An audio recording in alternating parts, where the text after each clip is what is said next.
കുറച്ച് നാൾ മുമ്പ് ഒരു ഇവൻറ്റിൻ്റെ ആവശ്യത്തിന് വേണ്ടിയിട്ട് എറണാകുളത്ത് പോയ വീഡിയോ ഇത്. ഒരു സോളോ ജേർണി. ഒറ്റയ്ക്കാണ്ട് തന്നെ ഞാൻ പകലുള്ളൊരു ട്രെയിനാണ് എടുത്തത്.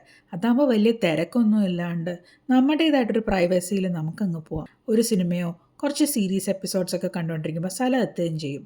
എറണാകുളത്തെത്തി നേരെ ഞാനൊരു ഓട്ടോ എടുത്ത് നിൽക്കുന്ന ഹോട്ടലിലേക്കാണ് പോയത്. എൻ്റെ റൂമിൽ നിന്നുള്ള ഈ വ്യൂ ഉണ്ടല്ലോ ഒരു രക്ഷയില്ലായിരുന്നു. കണ്ടുകൊണ്ട് നിൽക്കാൻ തോന്നും. പക്ഷെ നമ്മുടെ ഈ സമയമില്ല. അതുകൊണ്ട് തന്നെ ഫ്രഷായി നേരെ ഞാൻ ഇവൻ്റ് നടക്കുന്ന സ്ഥലത്തേക്ക് പോയി. പിന്നെ വൈകിട്ട് വരെ അവിടെ തന്നെയായിരുന്നു. ഓരോ കാര്യങ്ങൾ കണ്ട് നോക്കി പറഞ്ഞ് എല്ലാമായിട്ട്. വൈകിട്ട് റൂമിൽ വന്നൊന്ന് ഫ്രഷായിട്ട് പുറത്ത് പോയി ഡിന്നർ കഴിക്കാമെന്ന് ഞാനും എൻ്റെ ഫ്രണ്ടും വിചാരിച്ചു. പോകുന്ന വഴിക്ക് ഞങ്ങൾ വിചാരിച്ചു ടോണീസ് ഇന്ന് കഴിക്കാമെന്ന്. ഞങ്ങൾക്ക് അന്നത്തെ ആ ടയറിങ് ഡേക്ക് ശേഷം എന്തെങ്കിലും ചൂടോടെ കഴിച്ചാൽ മതിയായിരുന്നു.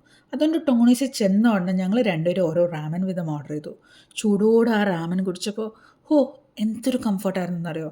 അങ്ങനെ മനസ്സൊക്കെ സന്തോഷിച്ച് ഫുഡ് കഴിച്ച് ഞങ്ങൾ നേരെ റൂമിലേക്ക് വന്നു. Next day പണിയണ്ടേ.